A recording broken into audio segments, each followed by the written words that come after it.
North Carolina opened up the 2022 campaign with a 32-point win over a shorthanded and outmatched Florida A&M. Nitpicking, it's a game that you leave with mixed feelings, as there were some really good things that the Tar Heels put on film and things that you don't expect to happen against an inferior opponent. So despite the final score, I get the general skepticism. First, the good. You saw flashes from Drake May to feel confident about Carolina's future at the position. May finished 29 of 37 for 294 yards. He became the first UNC QB to throw 5 touchdown passes in his first career start. At times he missed his spots, but more often than not, he showed a lot of promise.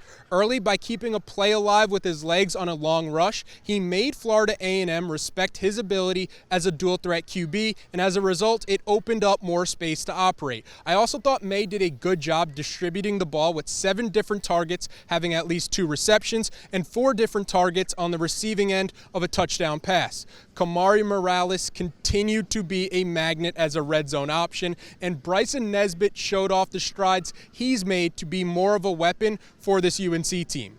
When you look to the running game, it took, less than 60 minutes, but I'm just about ready to call it. Omarion Hampton is going to be the guy that takes the reins as Carolina's every down back. In his collegiate debut, the true freshman rushed for 101 yards on 7.2 yards per carry, adding 2 touchdowns through the ground. 1946 was the last year that a Carolina freshman rushed for over 100 yards in their first game, and that player was Choo Choo Justice.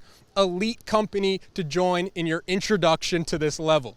Defensively, for a game against an FCS level opponent, this game left a lot to be desired.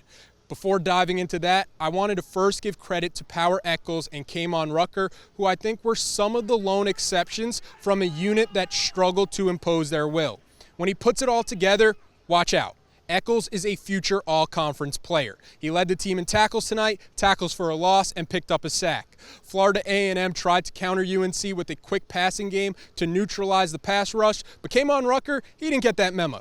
You look at his size and stature, and it's easy to dismiss him, especially with other big names on the roster in front of him, yet it's the butcher who is carving up tackles, getting around the edge, and living in backfields. At this level, you can't care more about star ratings. You have to play him more.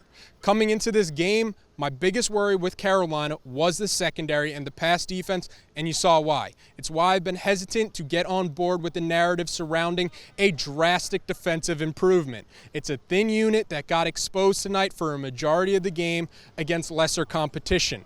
With some of the quarterbacks on UNC's schedule, it's something that has to be addressed, or you'll see more performances like this where the Rattlers are completing over 70% of their passes for a first down per completion. The good news for Carolina is that you usually see the most improvement from game 1 to game 2, so there's a lot to build on as Carolina prepares for a date in Boone with App State. For tonight, from Kenan Stadium, I'm Taylor Vippolis, signing off for Inside Carolina.